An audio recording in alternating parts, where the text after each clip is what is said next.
Hundreds of companies, executives, and celebrities are taking a stand against measures that could restrict ballot access.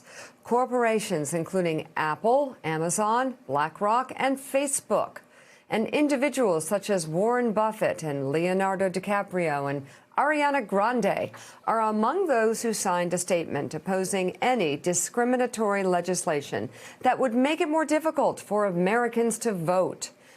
According to the New York Times, the statement came together over the past week and a half and was organized by a former CEO of Amex and the current chief executive of Merck.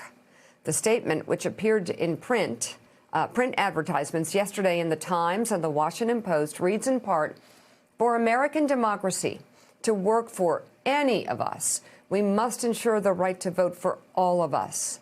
We all should feel a responsibility to defend the right to vote and to oppose any discriminatory legislation or measures that restrict or prevent any eligible voter from having an equal and fair opportunity to cast a ballot." The move is the biggest show of solidarity so far by the business community as companies around the country try to navigate the partisan uproar over Republican efforts to enact new election rules in almost every state.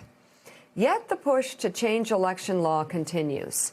Just this week, in Arkansas, legislators approved changes that would impose restrictions outside of polling places and on absentee ballots. Opponents say the changes will disproportionately harm voters of color in the state. Amid all of this, we're seeing a number of women past the age of 50 pushing to protect voting rights.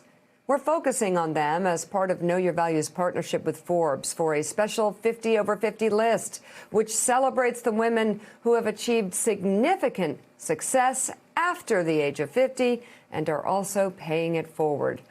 Let's bring in Chief Content Officer of Forbes Media and editor of Forbes, Randall Lane. Also with us for this conversation, we have Morning Joe producer, Know Your Values, Daniela Pierre-Bravo. She's the co-author of Earn It and a contributor, along with me, to this Forbes list that we are doing here on the show. And Daniela, the top of our list in this category is 56-year-old Terry Sewell. Yeah, she represents Alabama's 7th Congressional District, which also includes her hometown of Selma. Selma, we know, is the birthplace of the civil rights movement. So much has happened there in terms of, which led to the Voting Rights Act of 1965.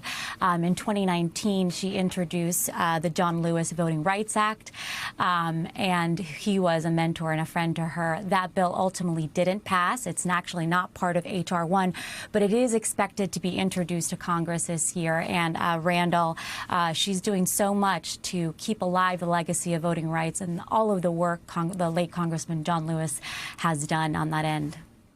Well, the child of Selma, she was a valedictorian at Selma High School, the first black woman ever to represent anybody from Alabama in Congress.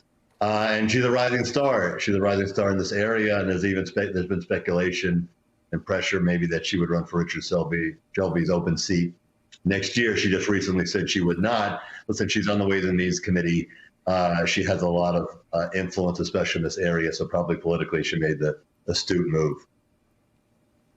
Yeah, and the women on this list, pushing for these rights come from so many different angles. The next one, the third on the list, we'll talk about that ad again, but 70-year-old Deborah Turner, Daniela, practiced gynecologic oncology for 35 years before she became the 20th president of the League of Women Voters for the United States of America. I mean, these are women coming to the table with experience of knowing what it's like to be in the minority and in a subsection of voters that have a hard time on every level. Yeah, absolutely. And I think, this is why this list is so important. I think, she has shown that she has had many iterations, many chapters in her career from her work in medicine. And by the way, she studied medicine, or she practiced medicine, rather, full-time and was able to reach her law degree, then rose up the ranks to her current role and is doing incredible work to help empower women on the voting rights end. She's speaking out on voter suppression She is advocating in support in bills like H.R. 1. So she's doing incredible work. And it just shows that, you know, this is the magic of this list of women who have different reiterations, chapters in their lives, and the best is yet to come in terms of impactful work. Yeah. Randall? Yeah, well, in terms of League of Women Voters, they just turned 100 years old last year. It's as American as apple pie in baseball.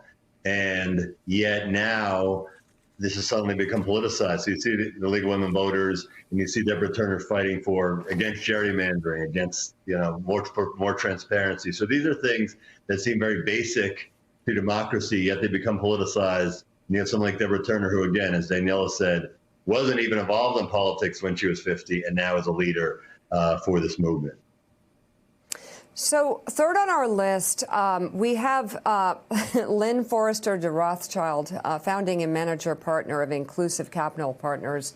We started out this segment with this ad that was put in the newspaper. A lot of businesses coming together and saying these laws don't work. We need legislation that protects voting. Something Mitch McConnell said from the get-go, his gut was these businesses need to stay out of politics, until he realized that they all, you know, have helped him in politics. I love how this 66-year-old woman, Daniela, is really changing the game here. Well, absolutely. And she's totally pushing back on that narrative. Just recently, she organized sort of a convention on Zoom of over 100 executive leaders on really rallying around a collaborative effort, a coordinated effort on how they're going to approach these changes in voting rights. So incredibly important in this moment. And, you know, giving a platform to corporations to have a voice and to make a stance, because it is more important than ever. Well, they make a stance because they're advocating for something that maybe hasn't been said, but seems pretty obvious, which is protecting democracy is good for business. Democracy is good for capitalism. And so that's why you're seeing some of these walls break down. That's why you're seeing in this meeting, and again, Ken Frazier and Ken Chenault were part of it, Lynn Forrester de Rothschild taking a leadership role there. But you see the CEO of Walmart, you see the CEO of United Airlines, you see big American companies that generally are apolitical needing to take a stand because it's good for business. Business needs democracy. And Daniela, just really quickly, who's our unsung hero this week? Our unsung hero is Phyllis Newhouse. She is the founder of the cybersecurity firm Extreme Solutions and founder and CEO of Athena Technology Acquisition Corp. She is a 22-year military vet, and one of the reasons why she makes this list is because she, you know, is a business leader and wants to be part of the conversation. She actually reached out to her friend and investor Stacey Abrams and rallied again a group of women in business, leaders, founders, investors, and said, how can we become part of the conversation? So it's really somebody to watch in terms of giving women business leaders a platform to take a stance on voter suppression laws and, you know, the future of voting rights. Maggie McGrath did a cool profile, and she talked about women needing to get into the game here, not just the men. I love it. Randall Lane of Forbes and Daniela Pierre-Bravo, thank you both so much. And of course, go to knowyourvalue.com or Forbes.com and click on 50 over 50 to learn more about all we're doing. And of course, the big build up to this powerful Forbes 50 over 50 list. And hey, thanks so much for watching our YouTube channel. You can follow up on today's top stories and breaking news, or catch up on your favorite MSNBC shows all in one place. Download the NBC News app today.